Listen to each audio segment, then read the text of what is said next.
Can you zoom in? Okay. I'm gonna try. Some of this was revealed last night, so those of you that attended the rehearsal dinner, you get the wonderful opportunity of hearing it again. So that's a wonderful thing. All right. Hello. Hello, Ray. I am the number one and founding member of the Alicia Kimberly fan club. Oh, and I am Alicia's dad. On behalf of myself and my wife, Deb, Alicia's bonus mother, and the family, as well as Alicia's mother, Glenda, who, though unable to be here in body, we know she's here in spirit. I'd like to welcome you all here tonight to celebrate the marriage of our daughter, Alicia, to Mac. Weddings are a great excuse to have a big party, and today is no exception. We have quite a few people here today, grandparents, aunts, uncles, cousins, friends. We have even a few people here that I recognize. That's great. May I also say Deb and I are happy to welcome two very nice people into our family without whom Mac wouldn't be here. And no, I am not talking about Brandon and Austin. I am speaking, of course, of Mac's parents, Connie and Al. As father of the bride, I have the pleasure of making the first speech, but in actual fact, I am only the warm-up act for the star speaker, Mac's best man and best brother, Sam. Hey, Sam. I can't see you. I know you are out there and about to arrive. And I know he's just itching to get up here. But first, everyone, I have some bad news. When I sat down to write this speech, I had so much I wanted to say. But after writing and rewriting, editing and re-editing, the very shortest I could make it was 1 hour, 13 minutes, and 25 seconds. But not to worry, I am certain Alicia and Deb especially are the most disappointed. I have trimmed the highlights too, and can cut it down to around 5 to 10 minutes. Oh, and Mac, if you haven't figured it out by now, be prepared for a couple of War and Peace stories when you and Alicia come to visit. Now, it's just about this time in every wedding that the bride begins thinking, oh my God, what's my dad going to say? Is he going to talk about my toddler temper tantrums or my teenage emotional outbursts? Perhaps my alcohol-fueled visit to Sin City on my 21st birthday? No, don't do that. No. Well, Alicia, relax. I'm not going to mention any of that. We're very proud of Alicia. She has always brightened up our lives, usually by leaving the lights on in the kitchen.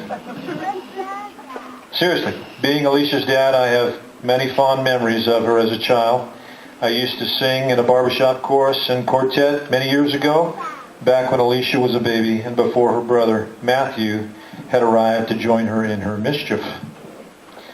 One day we were driving down the road in Spokane, Washington with Alicia in her car seat in the back when a popular quartet at the time, Boston Common, came on. I heard a song for the first time that has stayed with me to this day. I'm glad that God made little girls with laughing eyes and saucy curls. And I'm so glad he gave me you, little girl with eyes of blue. I had to pull over. Alicia was giggling in her car seat in her small world of discovery, oblivious to the tears of joy coming from her sappy dad. Later, after Matt finally arrived, she would take my cap and tie and put it on, trading off between her and Matt. And I would say, where are you going? I'm going to Shopper Bob. She'd reply. When I'd come home from being on the road, and after dinner we would always get a show. Many times Alicia would jump on the ottoman and begin singing, oh, this is Daddy's song. Or next would be, oh, this is Mommy's song. And we, of course, memorized those words. We traveled around a bit during Alicia's early years, as I would be relocated occasionally by my company. Invariably, Alicia The first thing that would happen, she would seek out the neighborhood kids and direct them in a local dress-up production, usually an Alicia original, and her love of theater has passed to her from her paternal grandmother and her talent from her Uncle Reed. Rest in peace. Yeah, his brother. She has continued her love of the arts to this day with her involvement in Magnolia Arts Center, and I'm very proud of Alicia as she is so active in her community. I've always known Alicia has a beautiful heart, but I have never seen her as radiantly beautiful as she is today. Isn't she beautiful?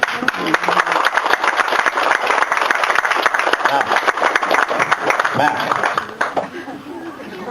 I'd like to take this moment to formally welcome you into our family, but then I'm certain you know you have always been welcome since we first met you. See that look on Alicia's face? I have never seen that until she met you, and I am grateful for that. That's sweet. I first met Mac, and here's the repeat part for those of you that were at the event last night. I first met Mac at the Plank Road restaurant in Farmville. Deb and I were at the bar relaxing before heading to a play that Alicia was in, when she walks in with this tall, dark, and handsome fellow. That would be good. When she introduced Mac to us, the first words out of my mouth, "You're a tall dude." And Mac's smiling reply, humble reply, was simply, "Yes, I get that from my dad, I guess." I could tell right then that there seemed a special something between them.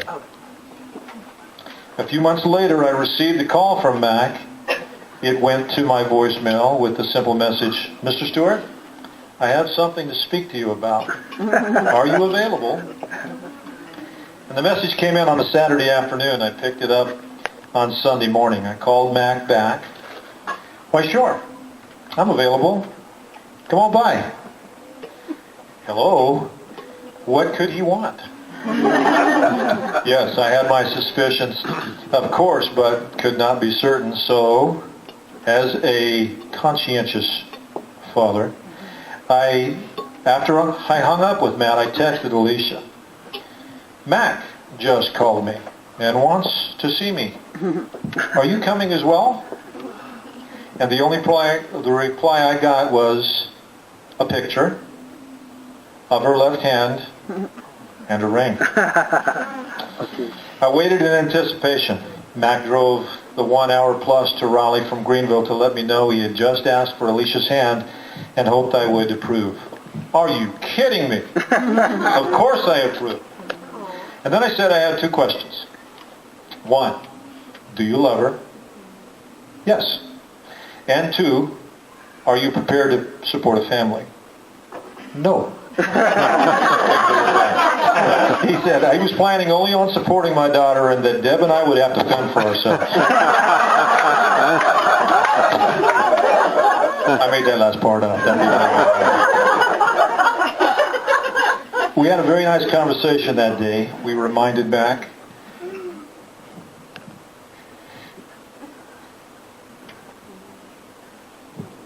See that? We reminded Mac how important Alicia was to us, and he assured us how much he loved and adored her and wanted the best for her. I could tell then that this man sitting in front of me was impressive and responsible, and that my daughter was about to begin a wonderful life with someone she loves. First impressions are important, and that'll stay with me forever. Now,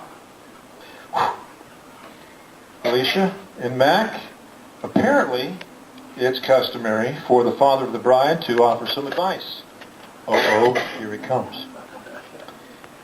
Mac, with credit to poet Ogden Nash, I give you a word to husbands.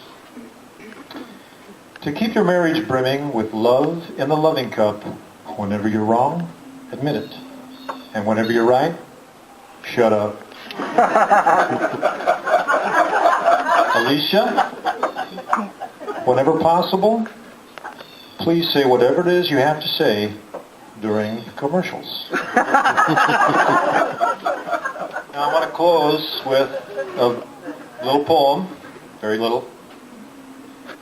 Honestly, Mac, and all kidding aside, I'm happy to turn over my girl as your bride.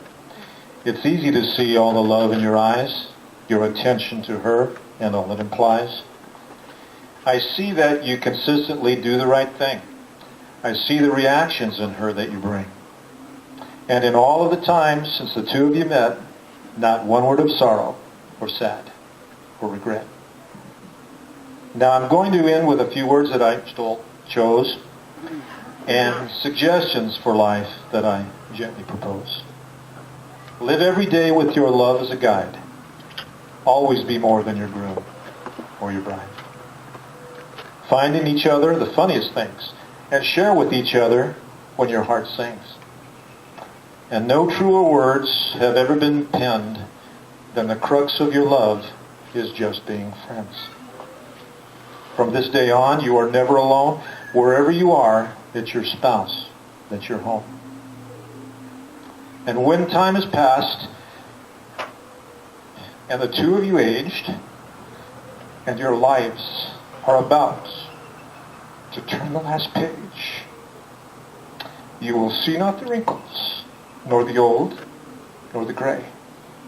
Instead, you will see yourselves as you are on this day. With peaceful content, and with joy and surprise, you will say to each other from tired old eyes, there is no Romeo or Juliet that ever was, is, or will be that could ever compare to what is you and me. At the end of the day, all any parent wants is for their kids to be happy, and I think you'll agree, Alicia and Mac, look pretty happy. And Mac, today I formally pass over to you, the lead member in the Alicia fan club. Although as a founding member, I retain lifetime privileges. As you and Alicia begin your lifelong wondrous journey together, know that Deb and I, as well as Connie and Al, will continue our support of you both. I know I speak for Connie and Mac when I say truly how happy we are for you both. And now, I'd like to say how proud I am of this and honor this union. Everyone, raise a glass. God bless. Godspeed. Mr. and Mrs. McKeever, there I did it, McKeever Allen Clark Jr. Hey.